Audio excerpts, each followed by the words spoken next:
মানুষ খেতে কৃষি করে খায়। এবার বন্যা হইয়া দেখো আমরা খাই কৃষি সব ক্ষেত পাথর যা আছে সব শেষ। এরপরে পুকুরের মাছ সব গেছে গা, হাঁস গেছে গা, মুরগ গেছে গা, বাড়ি ঘরে জল। আমরা খাইবার চলার মতন কোনো বুদ্ধি নেই।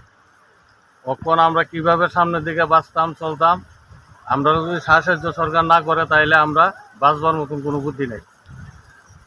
2 বছর আগেও একবার বন্যা হয়েছে এমন দিব করে আমরা বহুত কিছু দরকার সমর্থ দিয়েছি, তাহলে আমরা কিচ্ছু দিছে না। তখন এই বন্যা আমরা যে ক্ষতি হয়েছে কয়েক কোটি টাকা মানে নষ্ট হয়েছে আমরা ফসল। যেমন আমরা বাইশগড়, এই নাথপাড়া, তারপরে গিলাতুলি, কল্যাণপুর, মরসরা সব জায়গাতে নদী, সব মানুষের ক্ষেত কৃষি সব লয়ে গেছে। এই নদীটার নাম কি? এই নদীটার নাম হলো খোয়াই নদী। এরকম বানবাসী কখনো পূর্বে দেখেছেন কি না না, আমরা জীবন আমরা আর দেখছি না, এই প্রথম এই 2বার দেখলাম। এবারের মতন বন্যা আর কোনো সময় হয়েছে না। এবারে মানে বাড়ি ঘর সব মানুষের ক্ষয়ক্ষতি হয়েছে, গরু বাছুরও মানুষ অনেকে লয়ে গেছে গা।